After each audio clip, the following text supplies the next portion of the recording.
Many times what is common for people on the left or many modernists to do is that they will assume that economic factors drive the structure of a society and drive civilizations.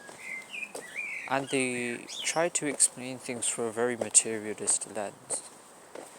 For example, Karl Marx suggested this theory of historical materialism and that the structure of society was based on the economic conditions of each time.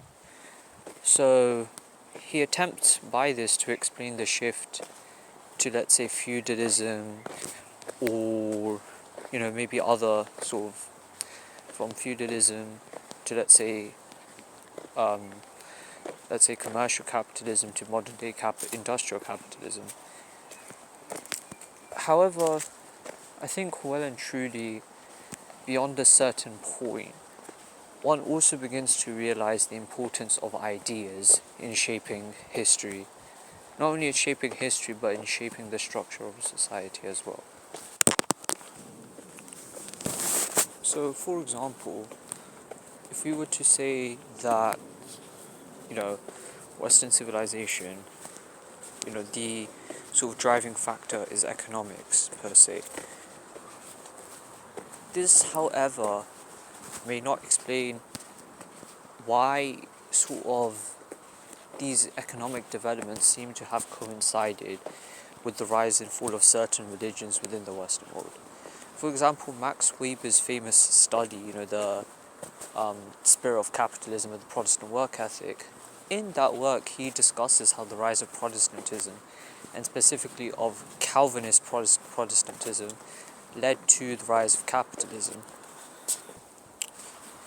He suggests that Protestantism made God transcendental, and because Protestantism emphasized one's personal relationship with God, one had to attempt to bridge the gap between this impersonal divine being and the human world.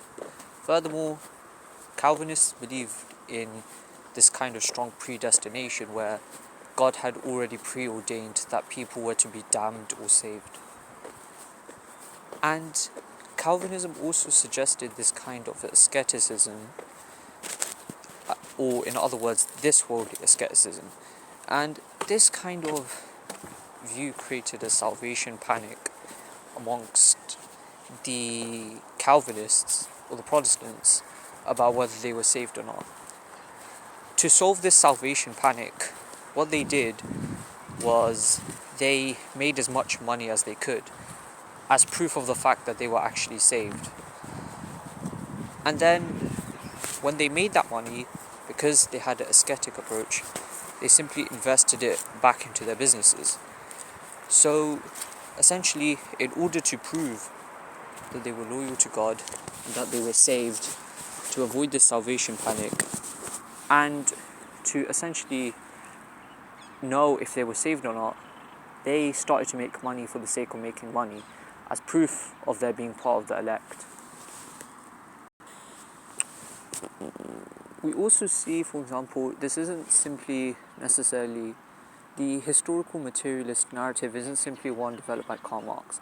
Dr. Caroll Quigley in his book Tragedy and Hope also discusses the fact that Western civilization reorganized itself multiple times economically, from feudalism to commercial or mercantilist capitalism to industrial capitalism, and now we have this kind of dysregulated, globalized capitalism, or what we may call monopoly capitalism, where certain transnational organizations have a monopoly over the economy. It's important to note that given all of this,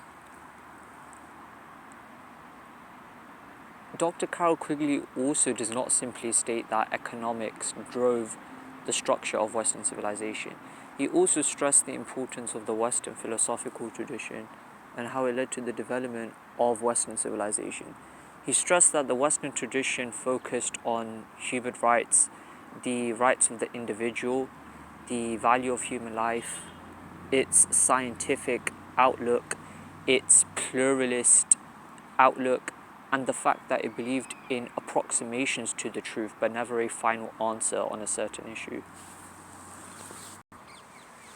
Thus, Dr. Caroll Quigley argued that the West's ability to be successful wasn't simply based on its technological or scientific progress, although that was a big factor. A lot also depended on its philosophical tradition and the fact that the ideas dominant in Western civilization facilitated these scientific developments that allowed for it to become a dominant civilization in the world. It's interesting to note that this thesis can explain why other civilizations may not have achieved the level of success Western civilization achieved. When we look at, let's say, Chinese or Indian civilization, Weber argued that these civilizations were much more advanced than Europe in the Middle Ages. Indeed, it's very likely that they could have achieved the Industrial Revolution. China, India, and the classical world, meaning ancient Greece and by extension the Roman Empire, could have achieved the Industrial Revolution. But there were certain ideas of those societies which prevented them from doing so. One was that the classical world emphasized the value of manual labor, hence they preferred slavery to machinations. Indian civilization had an otherworldly ascetic approach because they believed that this world was an illusion, and hence they devalued the importance of the physical world. Chinese civilization had a this worldly asceticism, but it didn't have that strong of an ascetic tradition, and in other words, it had a this worldly non-ascetic approach. However, what the West did successfully was combine this worldly ascetic approach of Protestant Calvinism alongside this kind of salvation panic that they had, and it led to this kind of Protestant work ethic where they just made money for the sake of making money. And on top of that, as Dr. Caroll Quigley mentions, whatever technologies, whatever kind of scientific breakthroughs allowed the capitalists to make more money, the capitalists began to invest money in those. And hence, we see that the elite classes of the West did not crush or did not stagnate, cause the stagnation of their civilizations, or did not bury, the possibility of these intellectual, scientific, and technological breakthroughs under the weight of a bureaucracy or ruling class, but rather facilitated these. Another important point to mention here is that in many cases, ideas can mobilize certain nations into action. Essentially, it can motivate people to do great things, and this is something beyond the explanation of a simply materialist lens. The thing is Marxists may not be able to understand this. It's very interesting to note that the Palestinian cause, people may often wonder why the Palestinians keep on managing to resist the occupier. By extension, they may wonder why Muslims have constantly resisted Western colonialism for 200 years and have constantly been a thorn in the neck of Western imperialism, despite the fact that Western imperialists have successfully assimilated and annihilated millions, thousands of cultures across the world. It only makes sense when you look back in the wider context and see that Islamic monotheism and the Islamic message has mobilized millions of men throughout history. Indeed, the Prophet Muhammad, peace be upon him, mobilized the Arabs into a cohesive force that took down the two greatest superpowers of its time, the Byzantine Empire, and conquered most of its lands, and the Sassanid Empire, destroying it completely.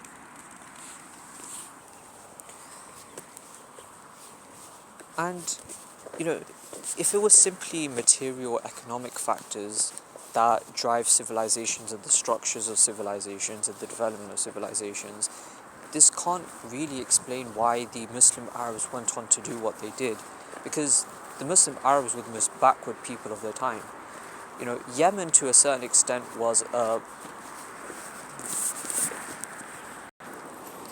Yemen to a certain extent was coveted, and the Romans did attempt to invade it unsuccessfully.